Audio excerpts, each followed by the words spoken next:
All right, here's a question I get a lot on my channel. I'm getting no signal on my free-to-air satellite receiver. What do I do? So this video is going to be my top 3 reasons why I think you're not getting a signal on your free-to-air satellite receiver. This can be applied to KU band satellite or C band. The first reason you might not be getting a signal is that your LNB doesn't have any power. The LNB requires voltage to work, and without it, it won't function at all.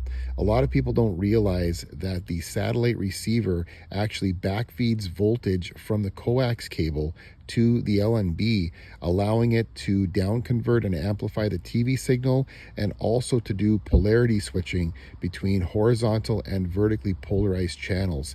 And without any voltage, the LNB won't work and you won't get a signal. So double check in your receiver's setup menu that the LNB power setting is switched to on. The second reason you're not getting a signal is that your LNB frequency setting is not set correctly in your receiver's setup menu. This is very important because the receiver calculates where the channels can be found, what frequencies they can be found at, but it needs to know the type of LNB that you're using. And every LNB uses a different oscillating frequency or a mixing frequency to down convert the channels to a frequency that's more suitable for traveling through coax cable. So the receiver setting has to match the type of LNB that you're using. Look on the label of your LNB and you'll see that there is an LO or local oscillating frequency. If you're using a standard KU band LNB, this frequency is 10750 megahertz.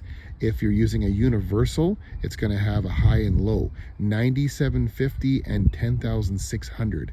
And you have to just match that up and select in your receiver's setup menu the correct frequencies that match the label on your LNB. If you're using a C-band dish, it could be 5150, or if it has a high-low, it could be 5150 and 5750. So check the label on the LNB and make sure you're setting this correctly in your receiver's setup menu. This will allow the receiver to calculate the proper frequencies that the channels are going to be at, and that way you'll get a signal. If this is wrong, the receiver will miscalculate where the channels are found and you'll get no signal. The final reason you're not getting a signal is simply that your dish is not aimed correctly. This is probably the single biggest problem that newcomers to the hobby have. Aiming a satellite dish is extremely precise. It's not like setting up a TV antenna where you can point it in the general direction and get a pretty good signal. A satellite dish has to be lined up with a little tiny beam that's like as wide as a pencil. So you have to get all of the parameters set correctly. There are 3 parameters you need to set up properly to get your dish aimed. The first one is the azimuth, and this is the east-west direction of the satellite dish. The second one is the elevation. This is like the look angle that the dish points up into the sky. And the third one is the skew. The skew is a rotational angle on the LNB that has to match the rotational angle of the satellite signal that you're trying to receive. All right, so to illustrate skew, imagine your satellite arc is like a semicircle in the sky, and the highest point of the arc is going to be here.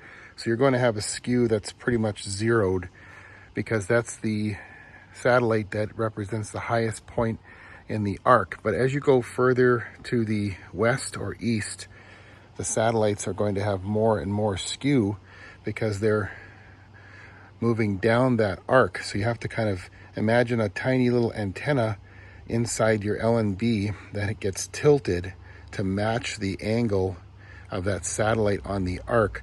So satellites further west have a much more severe skew, and satellites further east also have a more severe skew. Satellites that are in the middle of the arc have a much milder skew, either east or the west. The reason for this is because you're trying to match that antenna up to capture as much of that satellite beam as possible. And inside this LNB are two tiny antennas, one that is vertical and one that is horizontal. And those are opposed to each other at 90 degrees. So every time you adjust the skew, you're really adjusting both the vertical and the horizontal antennas to match up with the signal you're trying to capture on the satellite's arc. And that way the antennas will be aligned to capture both the horizontal and vertically polarized channels on the satellite you're aimed at. If any one of these parameters is off even slightly by a fraction of an inch or a degree, that can make a huge difference in locking a signal or getting nothing. Now keep in mind, this is not an exhaustive list. This is the top 3 reasons I think you might be getting no signal on your free-to-air satellite TV receiver. A few other things to look for is a faulty piece of coax cable or an LNB that is damaged or has failed for some reason. It may also be that the satellite dish itself could be warped or is no longer the proper parabolic shape to receive the signal. And finally, it could also be a faulty switch or splitter of some kind, such as a dissect or a 22K switch. There's lots of possible scenarios that you're going to have to look at when you're troubleshooting a no signal on your satellite receiver.